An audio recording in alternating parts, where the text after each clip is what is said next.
Jeneral Besara Datuk Paduka Seri Abang Haji Muhyiddin Ehsan, Pimpinan Orang Kaya Saiful Mulk Datuk Seri Paduka Haji Abidin, Menteri Kebudayaan Belia dan Sukan, Yang Mulia Setiausaha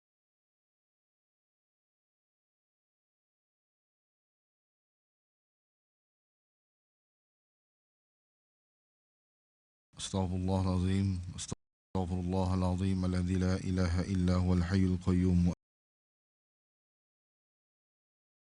atubu ilaih. Ila hadratin nabiyil mustafa rasulillah sallallahu alaihi wasallam wa ila arwahi walidina wa walidikum ila arwahil muslimin wal muslimat wal mu'minin wal mu'minat kafatan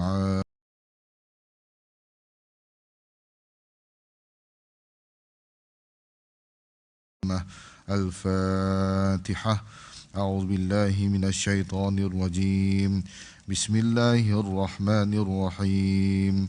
الحمد لله رب العالمين الرحمن الرحيم مالك يوم الدين إياك نعبد وإياك نستعين اهدنا الصراط المستقيم صراط الذين أنعمت عليهم غير المغضوب عليهم ولا الضالين آمين.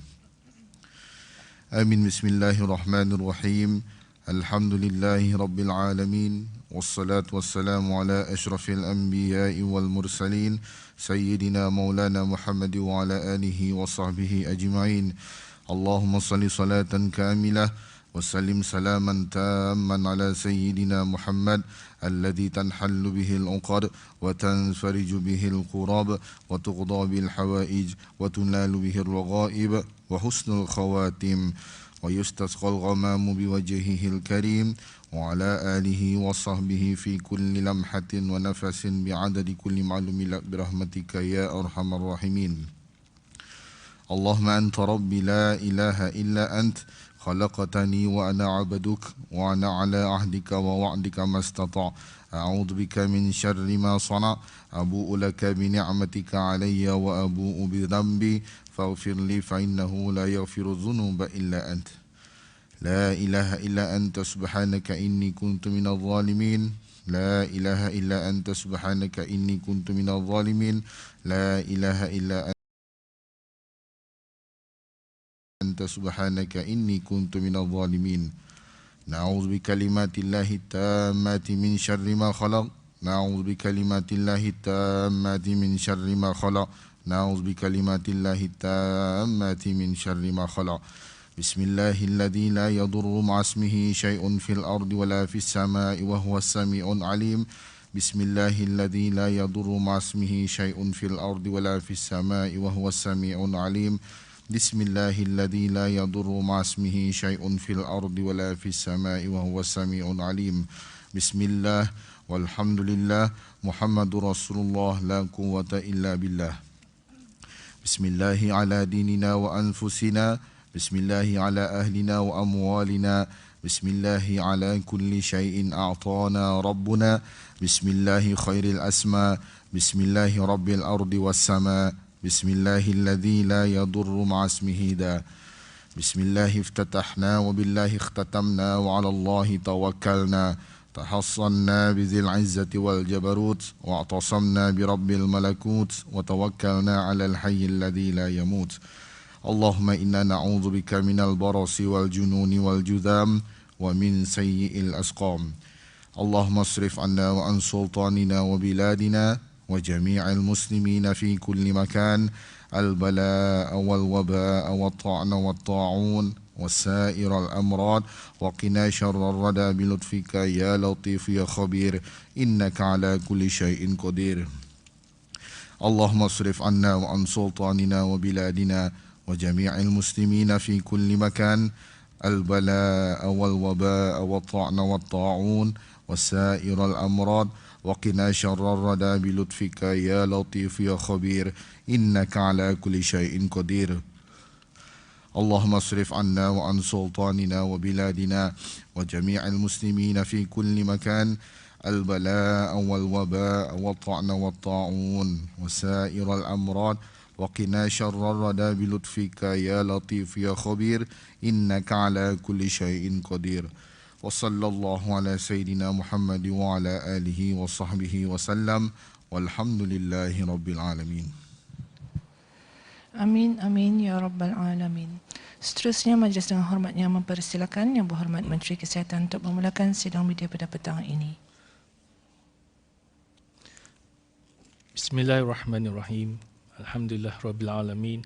Wassalatu wassalamu ala asyrafil anbiya wal mursalin Sayyidina Muhammad wa ala alihi wa sahbihi ajma'in. Assalamualaikum warahmatullahi wabarakatuh dan salam sejahtera. Pada hari ini, Selasa, 11 Rabiul Akhir 1443 Hijrah bersamaan dengan 16 November 2021 Masihi, sebanyak 22 kes baru jangkitan COVID-19 telah disahkan yang membawa jumlah keseluruhan kes COVID-19 kepada 14,291 orang. Terdapat satu kes baru kepada satu kluster aktif yang sedia ada pada hari ini yang merupakan kontak terdekat kepada beberapa kes positif sebelumnya. Sementara itu, terdapat dua kluster baru telah dikesan yang melibatkan 16 kes. Kluster-kluster baru ini adalah merupakan kluster kediaman di mana satu daripadanya ialah kluster Seri Kandi Jerudong Staff House adalah kluster rumah yang menempatkan pekerja-pekerja syarikat berkenaan. Sebagaimana yang tertera di skrin sekarang, 4 kluster telah ditutup setelah tidak ada kes dikesan di dalam kluster berkenaan selama 28 hari. Oleh yang demikian, jumlah kluster yang aktif adalah 158 kluster. Manakala, terdapat 5 kes baru yang masih dalam siasatan bagi mengenal pasti sumber jangkitan. 68 kes telah disahkan sembuh pada hari ini yang membawa jumlah kes yang sembuh di negara Brunei Darussalam kepada 13,713 kes. Manakala jumlah kes aktif ialah sebanyak 480 kes. Di kalangan kes-kes yang sedang ada dalam rawatan sekarang, 5 kes adalah dalam kategori 5 dan sedang dirawat di unit rawatan intensif. Kesemua mereka memerlukan bantuan mesin pernafasan ataupun artificial ventilation. Sementara itu, tidak ada kes lain yang dikategorikan dalam kategori 4, iaitu yang memerlukan oksigen dan ataupun di bawah pemantauan rapi. Dalam tempoh 24 jam yang lalu, sebanyak 4,981 sampel telah diuji bagi virus SARS-CoV-2 yang membawa jumlah keseluruhan ujian makmal dijalankan sejak Januari 2020 kepada 566,587 ujian. Pada 15 November 2021, sebanyak 7,617 orang telah menerima suntikan vaksin COVID-19. Ini adalah termasuk 3,242 daripada golongan remaja berumur 12 ke 17 tahun. Oleh yang demikian, di bawah program vaksinasi kebangsaan, seramai 387,002 orang telah menerima satu dos vaksin COVID-19, iaitu 90% daripada jumlah penduduk negara. Manakala 305,313 orang telah melengkapkan 2 dos vaksin COVID-19, iaitu 71% daripada jumlah penduduk negara. Bagi operasi pulih yang dijalankan dari jam 8 malam hingga 4 pagi tadi, sebanyak 2 pelanggaran arahan telah dikeluarkan denda kompaun di seluruh negara, di mana kedua-duanya adalah pelanggaran arahan untuk berada di rumah.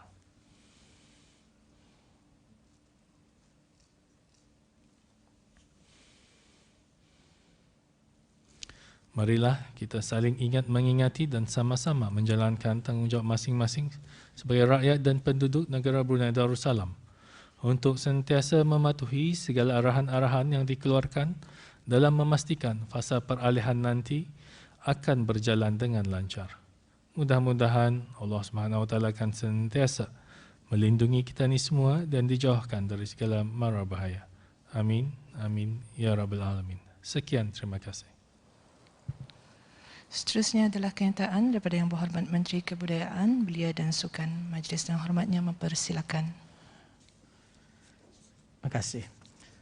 Bismillahirrahmanirrahim. Assalamualaikum warahmatullahi taala wabarakatuh dan salam sejahtera.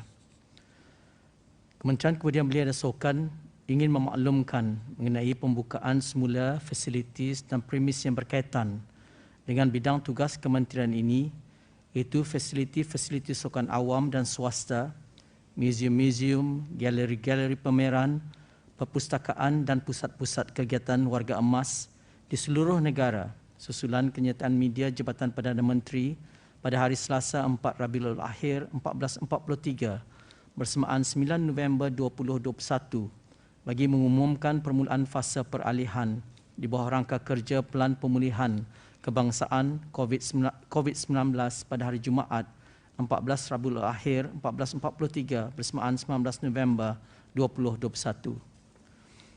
Dengan berdasarkan garis panduan fasa peralihan tersebut, insya-Allah kesemua fasiliti dan premis yang tersebut dijadualkan akan beroperasi semula bermula hari Jumaat 14 Rabiul Akhir 1443 bersamaan 19 November 2021. Secara amnya, fasilitis dan premis berkenaan hanya akan dibenarkan untuk beroperasi dengan 50% kapasiti atau maksima 200 orang pengguna dan petugas dalam satu masa. Hanya individu yang mendapatkan vaksin penuh serta mempunyai kod Blue Health berwarna hijau atau kuning dibenarkan bertugas dan menggunakan fasiliti. Semua pengunjung dimestikan memakai sungkap muka pada setiap masa kecuali ketika melakukan senaman atau kegiatan fizikal dengan mengamalkan penjarakan sosial dan fasilitis hendaklah sentiasa bersih. Turut dikongsikan premis di bawah kawalan Kementerian Kebudayaan Belia dan Sukan akan beroperasi mengikut waktu kerja dan waktu yang dikhususkan pada hari Jumaat dan Ahad, manakala fasiliti milik swasta dibenarkan untuk beroperasi mengikut waktu yang ditetapkan. Sebagai garis panduan tambahan, butiran lanjut bagi setiap jenis premis dan fasilitis adalah seperti berikut. Pertama, bagi fasilitis sukan tertutup dan fasilitis sukan luar, tempoh penggunaan fasiliti tidak dihadkan. Penggunaan adalah dibenarkan bagi sukan single, double atau pair sports dan non-contact artistic sports. Manakala sukan berpasukan tidak melebihi 15 orang adalah dibenarkan bagi menjalani latihan sahaja, di mana pertukaran atau pencampuran pemain adalah dibenarkan. Secara amnya, aktiviti melibatkan physical contact dan perkongsian peralatan adalah dibenarkan secara minima, manakala contact sports adalah dibenarkan bagi sesi latihan sahaja tanpa melibatkan latihan sparring. Di samping itu, sukan 10 pin bowling dibenarkan bagi 4 orang setiap lorong dengan penggunaan house ball dan house shoe. Para pemain turut dikendaki untuk sentiasa memakai sungkap muka dan secara keseluruhannya, penganjuran organized sports atau sebarang kejohanan adalah belum dibenarkan. Kedua, bagi gym dan fitness center, tempoh penggunaan tidak dihadkan dan ianya hanya dibukakan kepada ahli-ahli yang berdaftar melalui tempahan awal. Ketiga, bagi kolam-kolam renang, tempoh penggunaan dihadkan kepada 2 jam sahaja bagi setiap pengguna dan masa beroperasi adalah seperti dipaparkan dalam skrin. Keempat, bagi padang golf, ianya dibukakan kepada ahli-ahli yang berdaftar secara tempahan awal. Setiap flight dibenarkan bagi 4 orang pemain dan penggunaan 1 buah bagi 2 orang penumpang, dan para pemain turut dikendaki untuk sentiasa memakai sungkap muka. Kelima, bagi muzium-muzium, galeri-galeri pameran dan perpustakaan, ianya akan beroperasi seperti biasa, iaitu pada setiap hari waktu bekerja yang ditetapkan pada masa ini, iaitu jam 8 pagi hingga 2 petang. Dan jumlah pengunjung yang dibenarkan masuk bagi setiap premis akan dipamerkan di pintu masuk premis masing-masing mengikut kapasiti ruang. Dan keenam, bagi pusat-pusat kegiatan warga emas, semua aktiviti dan program dalaman dan luar pada kadar kapasiti 50% atau maksima 200 orang adalah dibenarkan dengan mematuhi langkah-langkah pengawalan termasuk penggunaan sungkap muka pada setiap masa, mengelakkan sentuhan fizikal, membersihkan tangan sebelum dan selepas menjalankan aktiviti, dan penyediaan makan dan minuman hanya dalam bentuk bungkus. Jumlah pengunjung dibenarkan masuk bagi setiap premis akan dipamerkan di pintu masuk premis masing-masing mengikut kapasiti ruang. Turut dimaklumkan kepada orang ramai bahawa pusat-pusat penjagaan kanak-kanak dan pusat-pusat orang kelainan upaya belum boleh beroperasi pada fasa peralihan. Walau bagaimanapun, kerja-kerja pembersihan dan pentadbiran adalah dibenarkan mengikut langkah-langkah pengawalan am yang dinyatakan tadi. Untuk maklumat lanjut, orang ramai bolehlah merujuk kepada garis panduan yang terperinci yang telah disediakan oleh Kementerian Kebudayaan Belia dan Sukan dengan kerjasama Jabatan Perdana Menteri dan Kementerian Kesihatan dengan melayari laman sesawang www.kkbs.gov.bn atau www.jpm.gov.bn. Dalam kesempatan ini, saya juga ingin merakamkan setinggi-tinggi penghargaan dan ribuan terima kasih kepada para sukarelawan dari pelbagai peringkat masyarakat dan agensi yang menyumbangkan tenaga yang amat bernilai dari awal hingga sekarang. Ini termasuk seramai 6,830 individu yang telah berdaftar di bawah inisiatif sukarelawan belia yang ditugaskan di lebih dari 90 lokasi di seluruh negara. Kita amat berbangga sejak mula beroperasi pada 9 Ogos 2021, para sukarelawan ditempatkan di pusat-pusat agihan catuan makanan telah menghantar catuan makanan kepada 103,793 individu yang menjalani perintah kuarantin di 18,552 buah rumah di seluruh negara setakat kemarin. Di samping itu, inisiatif sumbangan pandu lalu di Stadium Negara Hasanah Bolkiah telah berjaya mengumpulkan hampir 57,000 barangan asasi sumbangan orang ramai dan telah dihulurkan kepada 2,687 pemohon yang merangkumi 16,128 individu di keempat-empat daerah. Semoga Allah Subhanahu Wa Taala menggunakan balasan yang setimpal dengan pengorbanan semua pihak. Semoga kita sentiasa diberikan kerahmatan, perlindungan serta nikmat kesihatan yang berpanjangan. Amin. Amin ya Rabbil Alamin. Sekian, sama-sama kita ni ubaya-ubaya. Assalamualaikum warahmatullahi taala wabarakatuh. Terima kasih Yang Berhormat Dato'. Dan ini sesi sidang media mukakan soalan-soalan daripada pihak media. Sila perkenalkan diri dan agensi Auda sebelum mengajukan soalan. Terima kasih.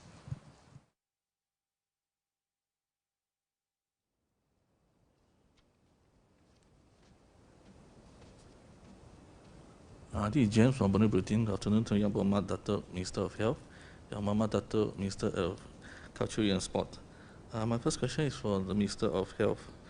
As we are approaching to transition phase, is the Ministry of Health looking at increasing the ICU capacity in the National Isolation Centre as concern of cases might rise? Okey, terima kasih. Jadi walaupun masa ni di National Isolation Centre cuma ada 5 pesakit lah yang di ICU. Tapi memang Tani bersedia untuk lebih daripada itu lah, yang terutama sekali dalam peralihan dan dalam masa endemik juga. Jadi kesediaan itu memang adalah sejak dari dulu. So, apa yang penting juga kesediaan Tani untuk mobilizing, membuat pergerakan pekerja lah kalau diperlukan. Bila Tani sudah start klinik klinik macam biasa sudah, especially dalam endemik sekarang, that will be a challenge lah. So masa ni sedang menguruskan kalau itu terjadi, macam mana Tani membuat pergerakan pekerja ni lah untuk membolehkan isolation center Tani, especially di Tong dan holding area, tempat menempatkan mana-mana pesakit positif yang dia dapat tinggal di rumah diorang, yang perlu diisolasi di pusat kerajaan. Tapi dari segi ICU, insyaAllah Tani sudah menyediakan apa yang betul.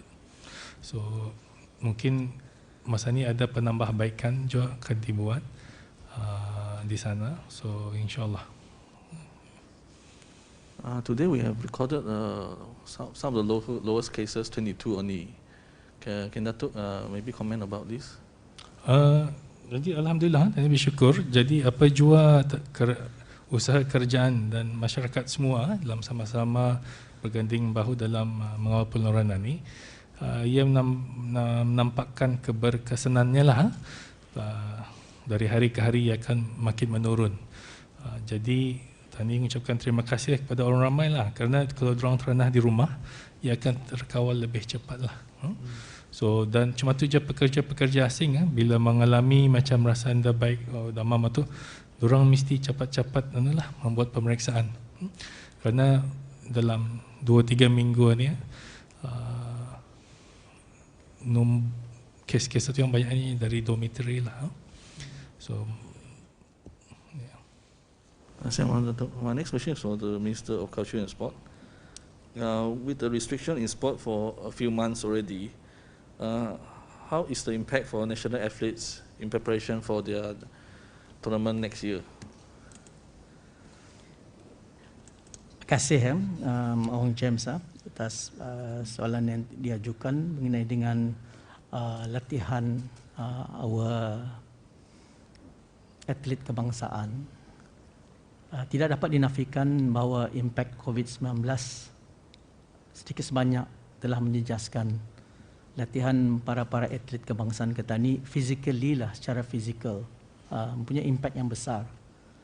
Kerana tidak adanya perkumpulan, walau bagaimanapun para atlet kita ni masih juga menjalankan latihan secara di rumah dengan menggunakan IT lah, virtual lah, training ni daripada jurulatih kebangsaan kita ni masih diteruskan. Walau manapun tidak dapat dinafikan impaknya tidaklah sama seperti latihan secara fizikal. So dapatlah disimpulkan bahawa walaupun latihan kita ni berterusan, akan tapi pencapaian ataupun impaknya tidaklah sama. Ia memberikan kesan kepada atlet-atlet kita ni, kebangsaan kita ni. Dan sememangnya persiapan pada tahun depan ni banyak kejohanan-kejohanan tahun depan yang akan dijadualkan. Jadi insya-Allah dengan fasa peralihan ini nanti kita ni akan menentukan bahawa atlet-atlet kita ni, kebangsaan kita ni akan mula berlatih secara fizikal dengan fasa peralihan nanti agar membolehkan mereka untuk meningkatkan lagi prestasi para atlet kita ni. Jadi sewajarnya memanglah mempunyai impak yang besar kepada latihan para atlet kebangsaan kita ni. Terima kasih. I just want to ask about the vaccination rate for the Ministry of Culture and Sport. The vaccination rate, Yeah. Alhamdulillah, dikongsikanlah. Kita ni telah pun mencapai lebih daripada 90% yang telah pun menjalani satu dos lah. Secara jujurnya hanya 22 orang sahaja lagi yang belum bervaksin, disebabkan sebilangannya ada yang disebabkan oleh mereka telah pun menghadapi positif COVID. Tapi kita ni akan menentukanlah kepada kaki tangan dia tu untuk bervaksin. Tapi kita ni telah mencapai lebih daripada 90% di Kementerian Kebudayaan dan Sukan. Alhamdulillah. Terima kasih Bapak Datuk.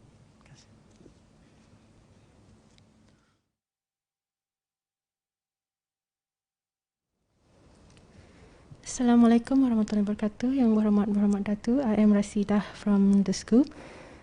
This question is for Minister of Culture, Youth and Sports. I only have one question, Yang Berhormat Datuk.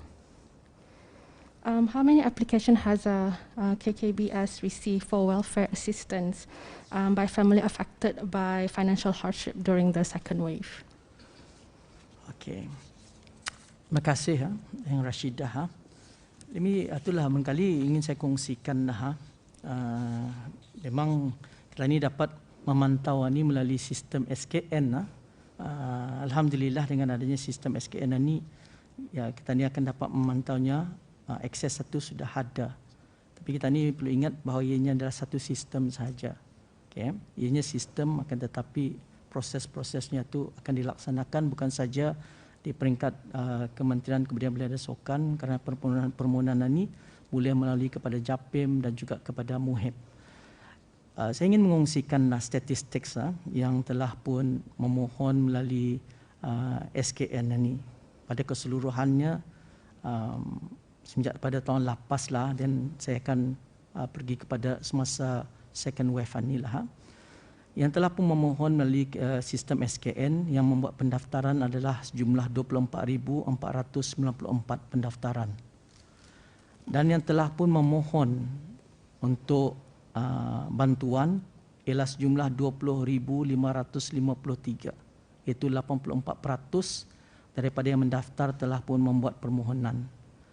Daripada jumlah tersebut, yang memohon kepada pihak JAPIM adalah 10,849, iaitu 53%, dan kepada pihak MUIB sebanyak 9,704, 47%. Jadi barangkali di sini apakah semasa gelombang kedua ni bagaimanakah permohonan?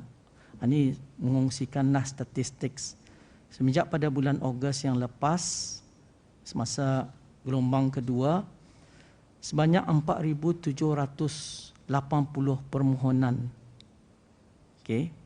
melalui SKN. Jadi nampak satu jumlah yang tinggi juga. Pada puratannya kita ni menerima lebih kurang 6,441 pendaftaran, dan 4,893 permohonan bermula daripada bulan Ogos yang lepas. Pada puratannya lebih kurang 48 permohonan sehari. Tapi kita ni mesti ingat bahawa sebilangan permohonan ini adalah permohonan yang berulang-ulang. Tetapi dapatlah dilihat bahawa tren semenjak bulan Ogos 1 meningkat. Pada bulan Ogos ini permohonan meningkatlah tren ini. Dan apakah yang telah pun dilaksanakan oleh pihak Kementerian Kebudayaan Belia dan Sukan? Kita ni mengongsikanlah tepur bagi SKN ini di pihak kementerian dan juga di pihak MUIB adalah sama. Bahawa setiap permohonan ini adalah dilaksanakan dalam tempoh 2 bulan. It used to be 3 bulan. Tapi untuk dipendekkan kepada 2 bulan. Dan Alhamdulillah semenjak SKN ini dimulakan pada bulan Julai, kita ni bermula dengan lebih kurang 100 hari. Now the last 6 months we have improved the tepur ini menjadi lebih kurang 60 hari. But our target is to get it done, dalam masa 2 bulan. Jadi kita ni berusahalah sedaya upaya, dimestikanlah untuk mengikut tepuran ni untuk melaksanakan apa jua permohonan ini untuk diselesaikan dalam tempoh 2 bulan. Jadi untuk menjawabnya memang ada kesan COVID gelombang kedua ni dengan melihat kepada tren permohonan orang ramai untuk memohon bantuan. Just untuk mengungsikan statistik. Memang tren itu nampak bagi permohonan semasa gelombang kedua ni. Itu yang ingin saya kongsikan. Okey, terima kasih Datuk.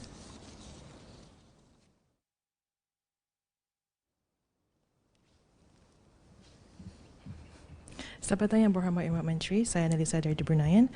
I have several questions for the Minister of Health.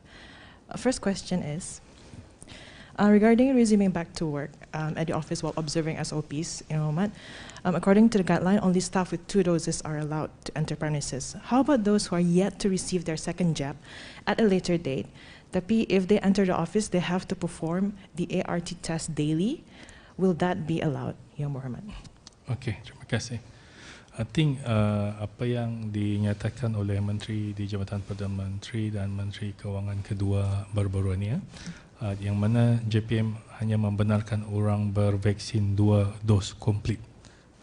Selesai 2 dos, hanya dibenarkan masuk ke mana-mana premis dan jabatan atau pejabat, semada kerajaan atau swasta.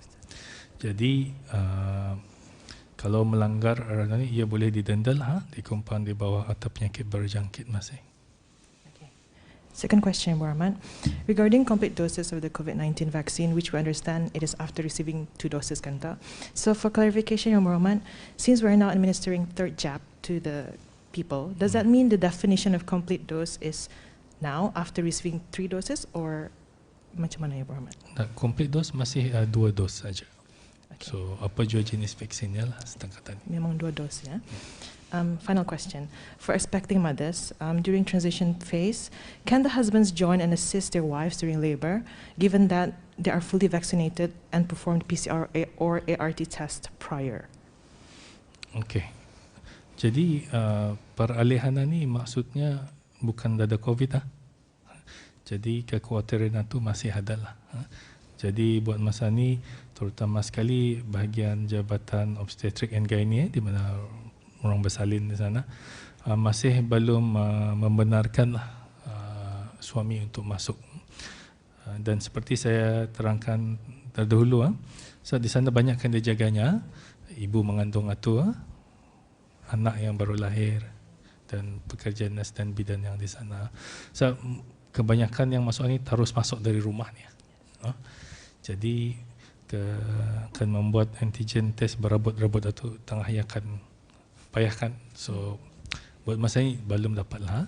So pihak kementerian fahamlah ini memang saat yang orang sepatutnya menggembirakan joyful event for especially yang baru pertama kali dan para ibu pun minta sokongan dari suami tapi sokongan satu tapi nyawa lagi lebih penting lah untuk dipelihara.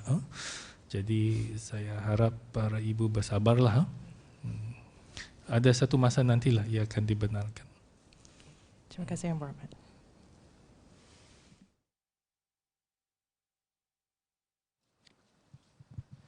Terima kasih atas soalan-soalan yang diajukan dan terima kasih juga kepada Yang Berhormat Menteri atas penjelasan yang diberikan.